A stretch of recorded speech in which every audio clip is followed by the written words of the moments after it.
And it is also something that we have learned during centuries, that sustainable management of stocks, whether it's about fish or it's birds or sheep or whatever, makes sense.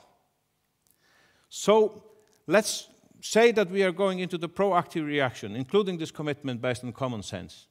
We may face a consequence which is much more interesting than the first one. Adapting quickly to new global conventions, it may lead to faster migration to new energy sources, which we definitely need. We will have a less dependency on oil. We will see improved sustainable fishery management, which again helps us very much in the positive image of Faroe Islands.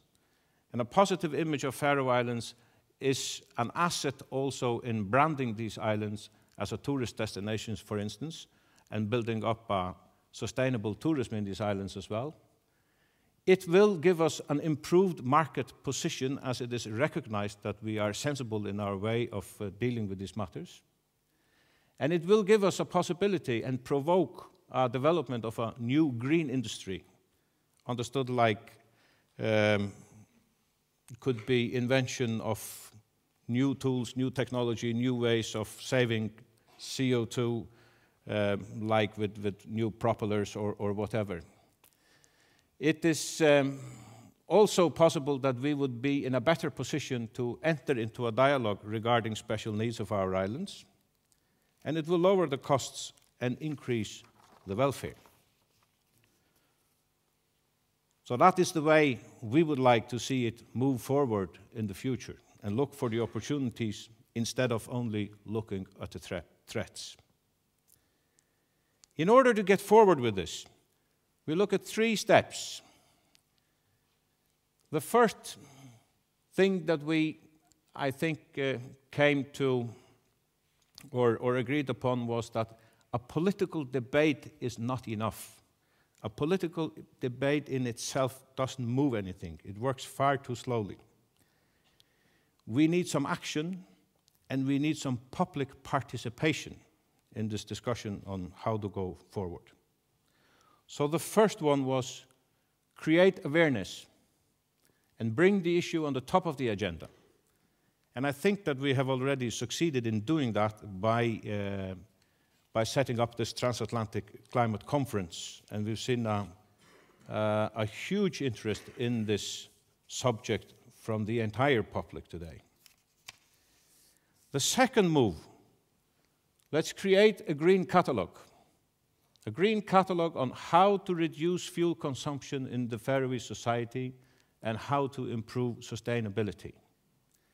The House of Industry would be happy to invite the political and the scientific environment to participate in a common effort which based on common sense and also on, for instance, conference discussions that we are learning today. And hopefully this can lead to a consensus on us to move forward on these matters and hopefully reach the many of the positive effects mentioned under Alternative 2.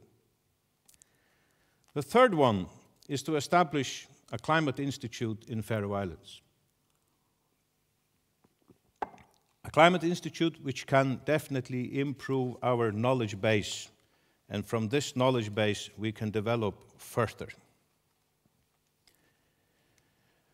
We know that research institutes and the industry, they need easier access to each other, and that is worldwide.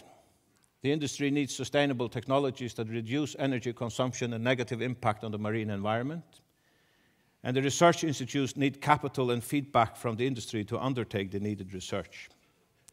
And we also see that there is a need, or there is a vacuum between US and Europe to find places where we can join our efforts in these matters.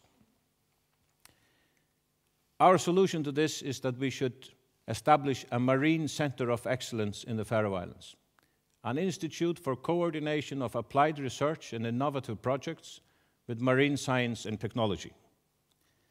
And we truly believe that Faroe Islands can facilitate such an institute and can perform as a marine center of excellence. And we could also show to inspiration from Svalbard and their university on Arctic research. The name of this one would be TACIT, the TransAtlantic Climate Institute. The mission of TACIT would be to join forces around the Atlantic Ocean in an institute for applied R&D with close collaboration with associated universities and innovative industries in USA, UK, Europe, and the Nordic countries. And we should offer courses and laboratories within the following areas: marine life science, marine energy, oceanography, marine informatics, marine economics, and marine technology.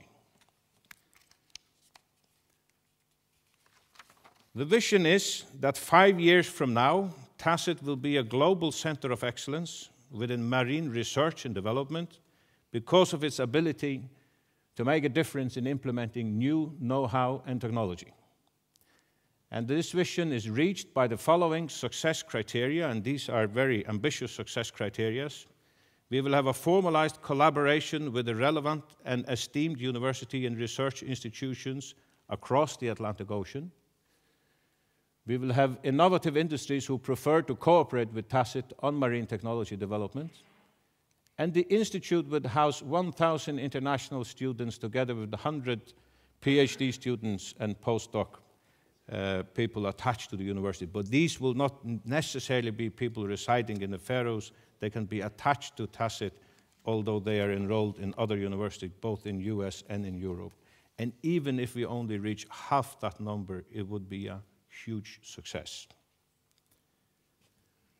The roadmap to this is that we will have a commitment meeting between stakeholders before the end of April. And the major milestone will be that in August 2009, TACIT will be established and introduced to the climate conference in Copenhagen. And tomorrow, you will have the opportunity to learn more about the details of the roadmap. It will be presented at the workshop number 4. When we yesterday finally got airborne out of Copenhagen with Mr. Al Gore to the Faroe Islands, I asked him if there was anything else I could do for him, and he said, "Yes, please, a happy landing." And that's what we hope to see for TACIT. Thank you very much.